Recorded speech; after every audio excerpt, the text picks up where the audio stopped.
se eu fosse uma árvore? Vamos lá, crianças, para mais uma aula de ciências. Hoje nós iremos falar sobre a nutrição dos vegetais e o processo da fotossíntese. Na aula passada, nós falamos sobre a reprodução dos animais. Os animais que se reproduzem de forma sexuada e também de forma assexuada.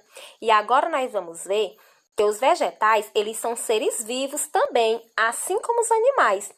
Mas com apenas uma diferença, eles são capazes de produzir o seu próprio alimento. E por isso nós chamamos os vegetais de autótrofos, porque eles produzem, ou seja, eles são capazes de produzir o seu próprio alimento. Eles realizam a nutrição inorgânica, retirando do solo os sais minerais e também a água necessária à sua sobrevivência.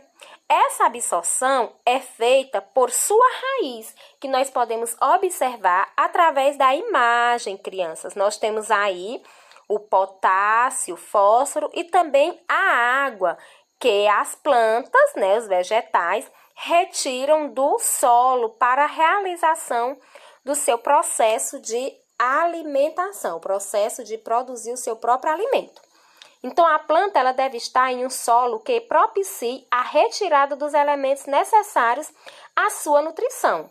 Um solo que seja pobre em nutrientes, ele impede que a planta se desenvolva normalmente, ou seja, que ela cresça e também que ela se reproduza. Para que ela possa se desenvolver normalmente, crescendo e se reproduzindo, ela tem que estar em um solo fértil. Observem as duas imagens aqui na nossa tela. A primeira imagem, a imagem que está à esquerda, é o solo fértil, um solo propício para o desenvolvimento e nutrição da planta. Já o segundo solo, a imagem do lado direito, representa um solo não fértil. Então, esse solo ele não é propício ao desenvolvimento das plantas. É através da fotossíntese que a planta garante os nutrientes necessários ao seu desenvolvimento. Nas células vegetais existem os cloroplastos, que contêm a clorofila, e eles são responsáveis por absorver a luminosidade. Nas folhas, nós encontramos os estômatos, que permitem a troca de gases com o meio. É através dos estômatos, crianças, que o gás carbônico entra na planta. Nas imagens, aqui a imagem à esquerda, vocês podem observar a clorofila, que ela é responsável por conferir a cor verde das plantas.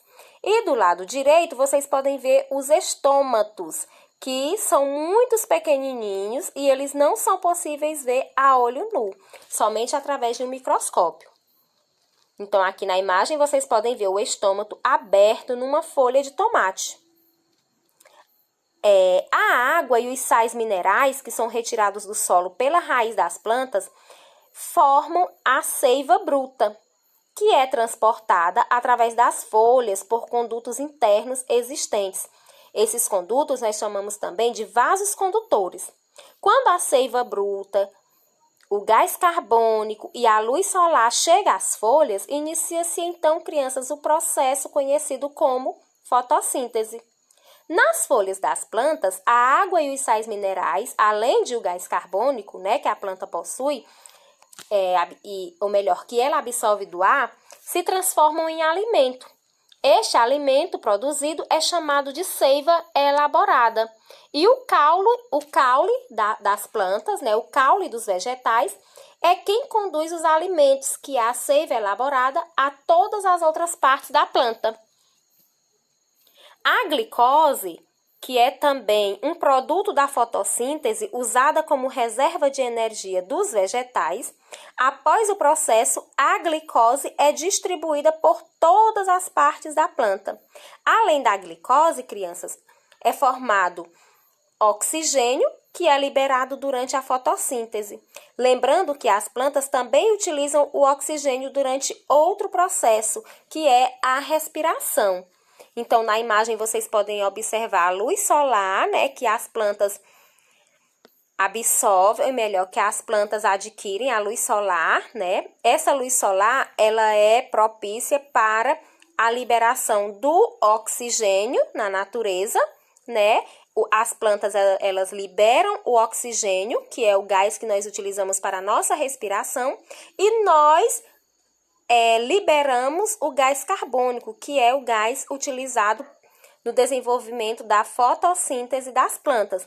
Então, tanto os seres humanos quanto as plantas, eles vivem num processo mútuo, ao mesmo tempo que a planta dá o oxigênio ao ser humano e o oxigênio e o ser humano dá o gás carbônico para as plantas, né? Então, é uma ligação aí de amizade entre o ser humano e as plantas, né? Os vegetais. Gostaram, crianças, da nossa aula sobre ciências? Muito bem. Então, até a próxima aula e tchau, tchau. Minha sombra é o meu amor.